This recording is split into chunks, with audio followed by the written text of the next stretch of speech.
Xitoy davlat raisi Xi Jinping 12 iyuldan 15 iyulgacha Uyg'ur elini tuyuqsiz ziyorat qilib, Urumchi, Shexanza, Turpan qatorliq joylardagi maktab o'rinlari, xalqaro qurg'uliq porti rayoni, mozi va Xinjiang ishlab chiqarish qurilish bintuvani qatorliq o'rinlarni ziyorat qilgan.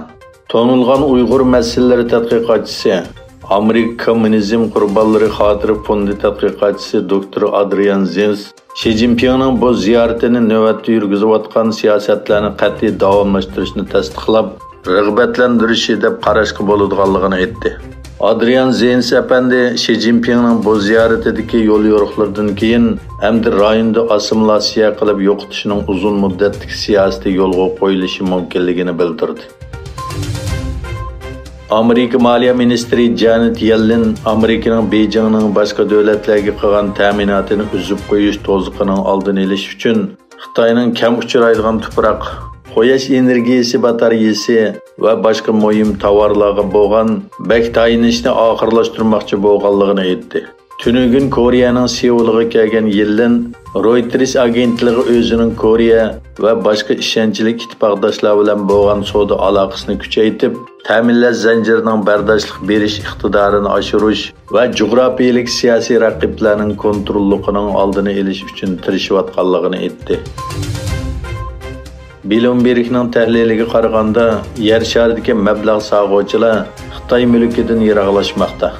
Tahlil doklatiga qaraganda, kutilmagan belgilamalar, qattiq yuqumliq tadbirlari, uy mulk bozorining ojizlashishi va Xi Jinpingning Rossiya prezidenti Vladimir Putin bilan bo'lgan yaqinligi mablag' sog'uvchilarning chekinishidagi sabab sifatida ko'rsatilgan.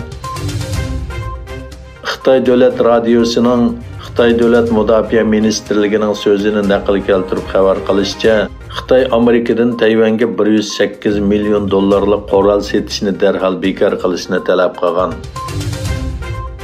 Qirg'izistondagi ba'zi universitetlarga keng organ, pul muomala va ilmiy avtonomiya huquqi berish farmoni tasdiqlandi.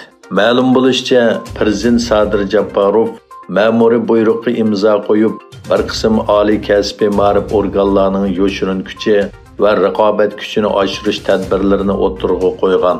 Farmon bilan Yusuf Balasag'un Qirg'iziston davlatlik universiteti, Ishaq Razzakov Qirg'iziston davlatlik texnika universiteti, Konstantin Sikriyabin Qirg'iziston davlatlik dehqonchilik universiteti, Aysa Axunbayev Qirg'iziston davlat tibbiy instituti va O'shtatliq universitetga alohida o'rin berilgan.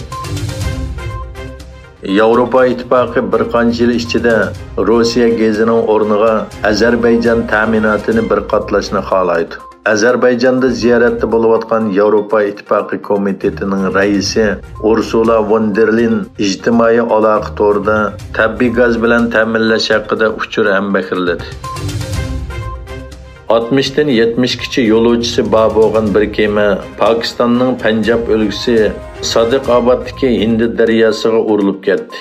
Naq maydonga yetib kelgan saqchilar kam deganda 19 ayolning suvga g'arq bo'lganligini, 35 kishining qutulganligini e'lon qildi. Egilinishcha urilib ketgan kema Qarordan Mochkiga mangan bir to'y karvoniga tava ekan.